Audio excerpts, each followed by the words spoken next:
Hi everyone, delonewolf here. Welcome back to some EVE Online, and in today's video I'm finally bringing you guys the final test for the Orthrus. It's in a 4 out of 10 Sansha's Nation occupied mining colony. Honestly, the 4 out of 10s, I consider those the bread and butter, the really good stuff that you find in highsec when it comes to combat sites. The best potential rewards as well for the effort you put in. And so seeing how good or bad the Orthrus is in a 4 out of 10 can actually be pretty important. I might try to snipe the elite frigate at the end here, and looks like it's actually good news because there's actually stuff in here, so we can try to tackle the site. Alright, excellent. So let's get started on some of that small stuff first of all. No need to hurry towards the gate, I don't think. And let's see what we can do here. Slave hunters, are they in range? 41 kilometers should be, but the tracking disruption could end up being a problem. So we are going to get started. Hopefully that guy is in range. Yes, and we do still one-shot this small stuff, so that is definitely some pretty good news. And some people, god damn it, want me to click a little bit less, but it's just a habit that I've gotten, and it's pretty hard for me to actually get rid of that. So here we go, you are next. Alright, that's going decently well so far. My shields are holding up decently well as well. Alright, it's actually F2, so I could try that. Let's try F2, and then another one to stop. F2. Come on, it's not always very responsive, right? My shot is passed, but I click and it doesn't happen. So yeah, I don't actually think it matters that much if I F2 or if I click, because it's not super responsive on these rapid missile launchers here. So we're just gonna go through the frigates first here as we slowly approach the gate. Now I'm also deploying my drones because most of the small stuff is gone. That should be doable for my missiles then. Should be doable damage-wise, I mean. If they do decide to tackle my small drones, I think they'll be alright. And just a couple more left here. Let's see if that savage can die. Yes, he can. Alright, let's start hitting the first phantasm. Alright. So this worked out alright. I am half shields though, but that's because I didn't speed tank any of this. So that's obviously my own mistake. You could try to speed tank this a little bit more. Let's get in orbit, that's like 7,500. Still need a little bit more time to actually kill everything. But it's definitely working decently well. All the frigates and the first cruiser gone on the first load. So I think that's actually okay. Now let's start trying to dodge their damage a bit, increase my speed, get the next set of missiles going, and then we should... Oh my god, no, actually we're still not speeding up, so let's go forward in a direction. Let's see if we can do it that way. Come on, so that they start missing a little bit. And then let's send some missiles in their direction. Right, that should be good actually. You're next. Go. Engage. I think we can start going in a different direction. And oh, I actually have a mix of acolytes and hobgoblins in here now because I lost a few on one of my other runs.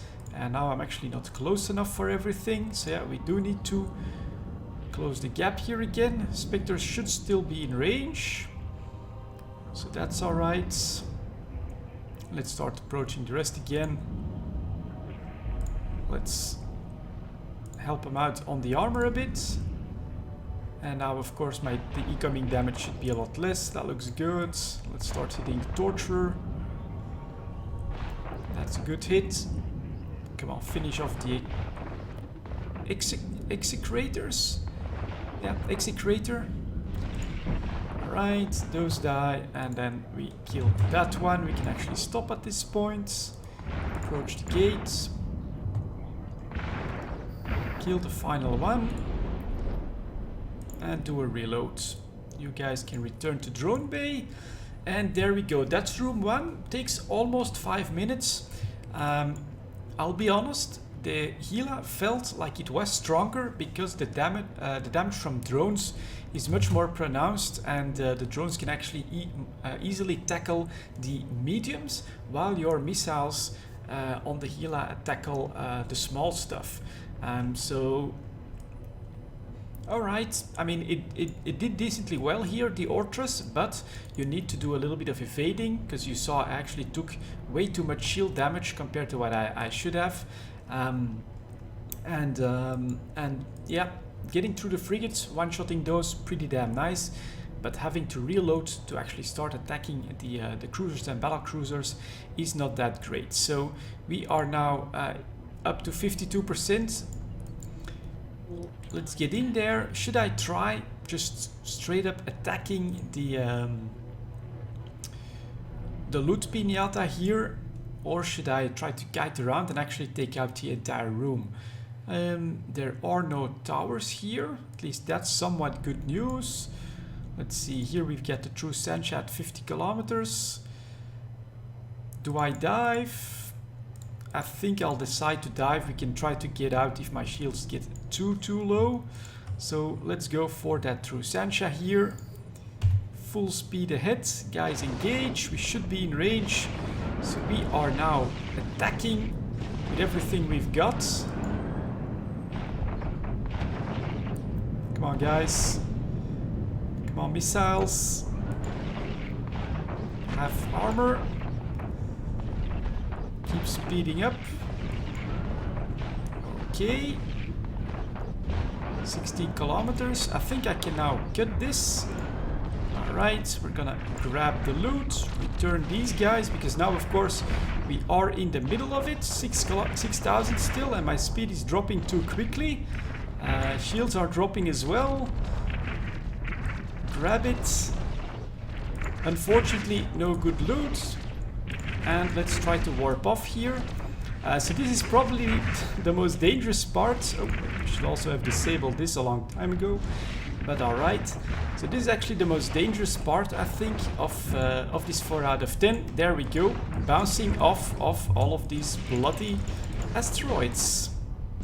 Is there anything over here? Yeah, let's warp to that. Holy crap. Yeah, I gotta be honest here. Not too easy and not super comfortable in this ship for this 4 out of 10. I mean, alright, my shield held pretty well under the assault that was happening here, but for some reason the damage is too specialized on small ships, and it takes too much time to actually tackle the cruisers, the battle cruisers. They actually do a decent amount of damage. I feel it's pretty tricky to try and guide the damage with an oversized afterburner, because the speed up is too slow. So yeah, interesting Orthrus test here. Actually, I thought we'd do better, but didn't really work out the way I wanted to. Let's quickly get rid of these drones in here. At least that should work.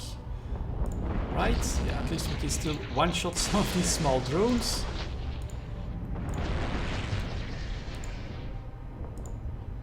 There we go, let's kill these. But okay, honestly, slightly disappointed in the performance of the Orthrus inside the 3 out of 10, the Sansha's Nation mining colony. Anyways, let's quickly kill the rest of these drones here. So that, of course, yeah, honestly, this is a frigate killer in this fit, and so for the 3 out of 10, which is really almost nothing but frigates, it's a really great ship for that. You saw me just breeze through them, being able to one-shot like 95% of the side itself. It's a great asset, but once it comes to something bigger, I think the rapid light missile launchers actually become a bit of a problem because of their extremely long reload time, and then the lack of damage on your drones. So yeah, this is gonna be like the final test for this Orthrus. A lot of people will probably still want to see the fit that I was trying out here, so let's quickly cover that here.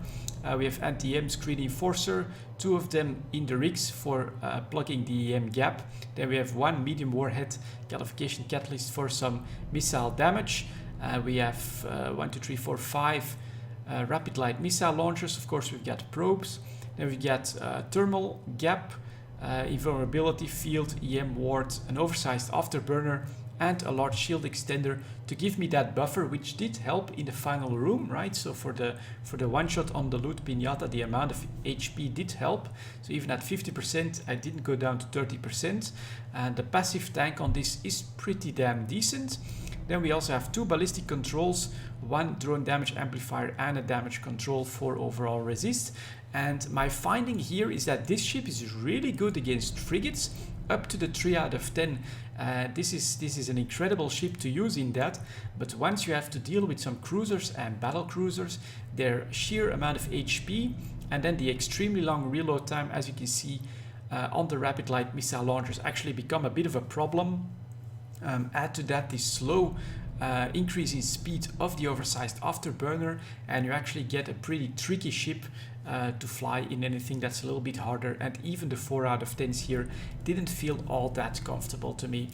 So I thought I would be able to bring you guys some Shadow of the Serpent stuff, but since that didn't happen, I decided to go look for the final Sansha site that I hadn't covered yet in the Orthrus, and those are unfortunately my findings on this. I think I'll need to keep looking for yet a better ship to handle these Sansha sites. I know a lot of you guys are saying the Ishtar. I know the Ishtar is probably objectively the best choice you can make, but I'm actually looking for other ships than always flying the Ishtar for those highsec exploration sites. Anyways, that's going to be it for this video then, guys. Thank you very much for watching, and I'll see you all next time.